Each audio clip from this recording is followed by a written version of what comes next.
बिस्मिल्लाहिर्रहमानिर्रहीम अस्सलाम वालेकुम। I hope you all are fine and doing well.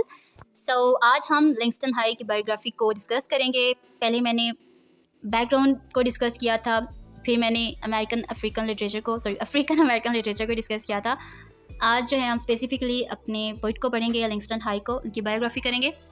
So let's start.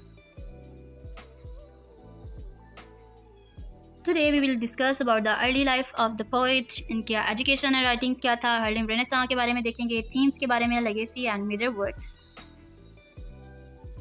लिंगस्टन Hughes जो थे वो पैदा हुए फरवरी 1 को 1902 में। जोप्लिन का एरा, मतलब मसूरी का एरा जोप्लिन है, वहाँ पे इनका जो चाइल्डहुड था ना बहुत ज़्यादा भयानक था, चैलेंजिंग था, क्योंकि इनके पेरेंट्स की सेपरेशन हो गई थी। उसके बाद इनको इनकी ग्रैंड मदर ने बड़ा किया। इनका जो अर्ली एक्सपीरियंस था वो रेशियल सेग्रीगेशन की तरफ था, डिस्क्रिमिनेशन की तरफ था, और जिस चीज़ से ये मुतासिर होकर इन्होंने लिखना शुरू कर दिया, क्योंकि जब ये यूनिवर्सिटी गए दोबारा से पढ़ने के लिए तो वहाँ पे इतना ज़्यादा इनको क्रिटिसाइज़ किया गया इनके ब्लैक होने पर, जिसकी वजह से इन्होंने क्या किया, यूनिवर्सिटी छोड़ के लिखने की तरफ आ गए। हाइज अटेंड कोलंबिया यूनिवर्सिटी, जिसके बारे में मैंने बात की, but left due to the racial prejudice. He embark on a life of travel, working various jobs and writing poetry. इन्होंने अपनी जो ज़िंदगी शुरू की, इन्होंने अपना सफ़र जो ज़िंदगी का शुरू किया, इन्होंने मुख्तलिफ काम किए, उसके बाद इन्होंने पोइट्री भी लिखी। और जो इनकी राइटिंग है ना वो जानी जाती थी, इनका फोकस जो था वो अफ्रीकन अमेरिकन एक्सपीरियंस पर बहुत ज़्यादा था। इन्होंने जैज़ रिदम को यूज़ किया था, ब्लूज़ को और कोलोकियल लैंग्वेज को इन्होंने यूज़ किया था। हार्लेम रेनेसां के बारे में हम पहले भी बात कर चुके हैं, दोबारा बात करते हैं कि हाइज जो थे ना वो एक लीडिंग फिगर थे हार्लेम रेनेसां की। ये एक कल्चरल मूवमेंट थी जो कि 1920s में ब्लैक कम्युनिटी की वजह से आई, क्योंकि इन्होंने अमेरिका में रहते हुए अपनी अफ्रीकन आर्ट को, अपने कल्चर को सेलिब्रेट किया था। इनकी जो पोइट्री है, the very blues and the Negro speaks of river, इसको बहुत ज़्यादा उस टाइम में अटेंशन मिली थी। ठीक है, then we have themes of his work which is, Hughes का जो वर्क था ना वो ऑर्डनरी अफ्रीकन अमेरिकन के बारे में बात करते थे।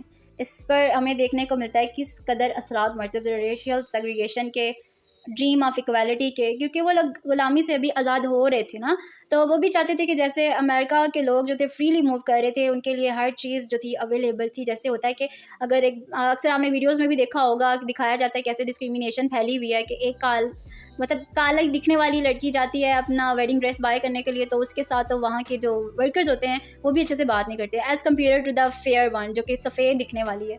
ठीक है, उन्होंने चिल्ड्रन के बारे में भी लिखा, as the pioneer in the genre of jazz poetry. वो जैज़ पोइट्री के ना पियोनियर थे।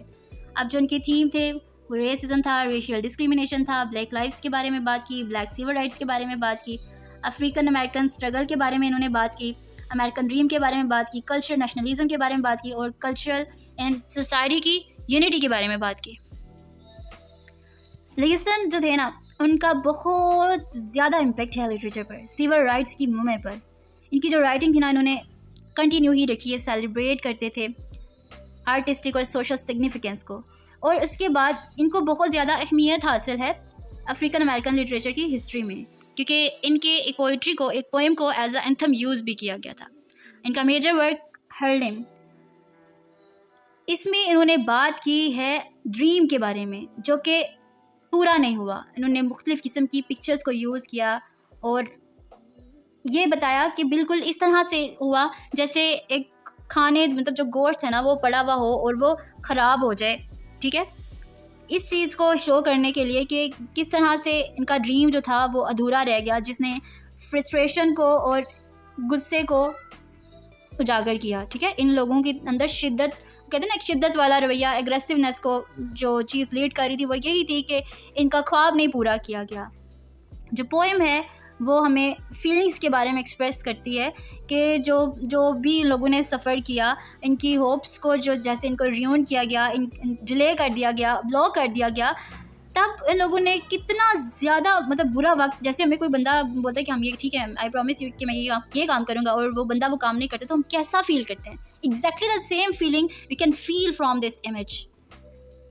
इन्होंने अनफेयर ट्रीटमेंट के बारे में इस पोएम में बात किया, और जो सख्तियों से ये गुजर के आए थे उसके बारे में इस पोएम में इन्होंने बात की है। इसके बाद इनकी एक पोएम है आई टू में लिंगस्टन हाई ने, जो स्पीकर हैं, वो बात करते हैं कि किस तरह से अनफेयरली इनको ट्रीट किया गया बिकॉज ऑफ देयर रेसिज्म बहुत ज़्यादा था, ठीक है, रेशियल सेग्रीगेशन था।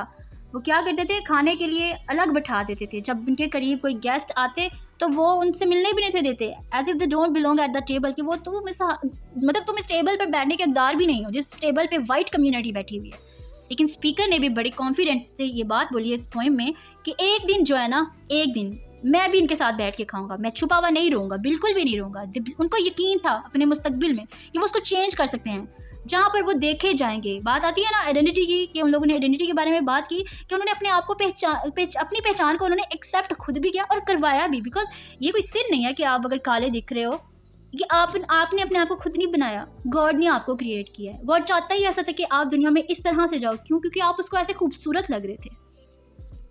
और जैसे इक्वली ट्रीट नहीं था किया जाता, उन्होंने इस पोएम में बताया कि एक दिन मुझे भी इसी तरह से ट्रीट किया जाएगा जैसे दूसरों को ट्रीट किया जा रहा है। इस पोएम में हमें होप के बारे में, रेजिलियंस के बारे में और डिज़ायर, ख्वाहिश के बारे में देखने को मिलता है कि एक दुनिया जो डिस्क्रिमिनेशन के बगैर, इस पोएम में बेसिकली जो लैंगस्टन हाय हैं उन्होंने इस चीज़ के बारे में बात की कि एक दिन होगा जब हमें भी एक्सेप्ट किया जाएगा, जब हम भी सबके साथ बैठ के खा सकेंगे, शेक हैंड कर सकेंगे, मिल सकेंगे। एक दिन होगा कि हम भी अपना आप मनवाएंगे।